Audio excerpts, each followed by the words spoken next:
వీక్షకులందరికీ నమస్కారం.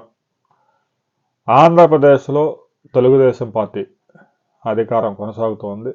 18 నెలలుగా కూటమి ప్రభుత్వం ఆంధ్రప్రదేశ్లో పెట్టుబడుల వేటలో సక్సెస్ అయింది. ఇప్పటికే ఆంధ్రప్రదేశ్కి 20 లక్షల కోట్ల రూపాయల ఇన్వెస్ట్మెంట్స్ వచ్చాయి. ఆర్థిక సంస్కరణలు మొదలైనాక ప్రభుత్వ రంగంలో ఉద్యోగాలు తగ్గిపోయి ప్రైవేటు రంగంలో 10 ఉద్యోగాలు పెరిగాయి. దీంతో అనేక రంగాలు వేగంగా అభివృద్ధి చెందాయి. మన కళ్ళ ముందు ఐటీ సెక్టార్ ఒక భారతదేశంలోనే 80 లక్షల మందికి ప్రత్యక్షంగా 2 కోట్ల మందికి పరోక్షంగా ఉద్యోగ అవకాశాలు కల్పించింది. గడిచిన 25-30 ఇయర్స్లోనే ఈ ఇండస్ట్రీ మొత్తం డెవలప్ అయింది. ఇంకా రాబోయే రోజుల్లో ఆర్టిఫిషియల్ ఇంటెలిజెన్స్, క్వాంటమ్ ఇవన్నీ డెవలప్ అవుతాయి. ఆంధ్రప్రదేశ్ విషయానికి వస్తే పెట్టుబడులు వేటలో ఆంధ్రప్రదేశ్ ముఖ్యమంత్రి, ఐటీ మంత్రి నారా లోకేష్ సక్సెస్ అయ్యారు. ఇక గడిచిన 18 నెలల కాలం నుంచి పెట్టుబడుల వేటలో సమయం మొత్తం వెచ్చించడం వల్ల పార్టీ మీద ఎక్కువ ఫోకస్ పెట్టలేకపోయారు అనేది పార్టీ కూడా గ్రహించింది. పార్టీ కార్యకర్తల్లో, పార్టీ నాయకుల్లో కొంత అసంతృప్తి ఉంది. కొన్ని పదవులు అయితే భర్తీ చేశారు, కానీ ఇంకా చాలా పదవులు భర్తీ చేయాల్సి ఉంది. ఇక పార్లమెంటు నియోజకవర్గాల వారీగా అధ్యక్షులను నియమించే కార్యక్రమం ఈరోజు ఫైనల్ కాబోతా ఉంది. ఇప్పటికే చాలా వరకు పేర్లు పేపర్లలో కూడా వచ్చాయి.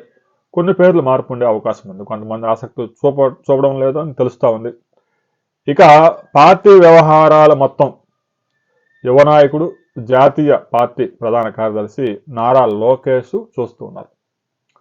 గడిచిన 2-3 నెలల కాలంగా ఆంధ్రప్రదేశ్లో అన్ని జిల్లాలు తిరుగుతూ నియోజకవర్గాల వారీగా సమీక్షలు నిర్వహిస్తూ నాయకుల నుంచి, కార్యకర్తల నుంచి ఫీడ్బ్యాక్ తీసుకుని పార్లమెంటు నియోజకవర్గాల వారీగా అధ్యక్షుల్ని ఫైనల్ చేయబోతా ఉన్నారు.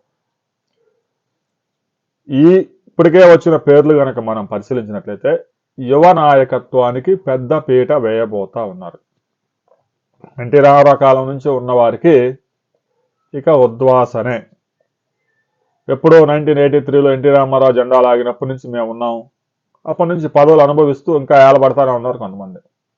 వాళ్ళందరికీ ఈ ఎన్నికలే, గడిచిన ఎన్నికలే ఇక లాస్ట్. వచ్చే ఎన్నికలకి వాళ్ళంతా ఉండకపోవచ్చు. పార్లమెంటు వారీగా నియోజకవర్గాల ఇన్ఛార్జీలను కూడా యువ నాయకులనే తీసుకుంటూ ఉన్నారు. గడిచిన 20-25 సంవత్సరాలుగా పార్టీకి ఎవరైతే రాయలుగా ఉన్నారో, పార్టీలు మారకుండా ఈ పార్టీలోనే ఎదిగారో వారిని పార్టీ బాధ్యతలు అప్పచెప్తున్నారు. అన్ని కులాలు, అన్ని మతాలు, అన్ని వర్గాలకి ప్రాధాన్యం ఇచ్చే విధంగా అన్ని జిల్లాల్లో ఇప్పటికే పేర్లు ఫైనల్ అయినాయి. ఈరోజు 1-2 పేర్లు మార్పులు జరగవచ్చు. ఈరోజు సాయంత్రానికి ఆ లిస్టు కూడా బయటకు వస్తుంది. ఇప్పటికే తెలుగుదేశం పార్టీ వ్యవహారాలన్నీ కూడా నారా లోకేష్ చేతులకు వెళ్ళిపోయాయి. పేరుకే పార్టీ అధ్యక్షుడు, జాతీయ అధ్యక్షుడు చంద్రబాబు నాయుడు ఉన్నారు, కానీ వ్యవహారాలు మొత్తం నారా లోకేష్ చక్కబెడుతున్నారు. ఎందుకంటే ఒకవైపు ముఖ్యమంత్రిగా చంద్రబాబు నాయుడు అత్యంత బిజీగా ఉండడం, పార్టీ వ్యవహారాలు చూసే సమయం కూడా లేకపోవడం, వారానికి ఒకరోజు పార్టీ ఆఫీసులో, కేంద్ర కార్యాలయంలో గడిపినా జిల్లాల వారీగా, నియోజకవర్గాల వారీగా తిరుగుతూ ఒకవైపు పార్టీ, మరొక వైపు ప్రభుత్వాన్ని నడపటం చాలా రిస్క్తో కూడుకున్న వ్యవహారం. అందులో ఈ వయసులో ప్రతిరోజు జిల్లాలు తిరగాలంటే కష్టం కాబట్టి ఆ వ్యవహారాన్ని నారా లోకేష్కి అప్పగించారు. నారా లోకేష్ ఆధ్వర్యంలో యువ నాయకత్వానికి పెద్దపీట వేయబోతా ఉన్నారు. రాబోయే కొద్ది గంటల్లో ఆ లిస్టు, ఫైనల్ లిస్ట్ రాబోతా ఉంది.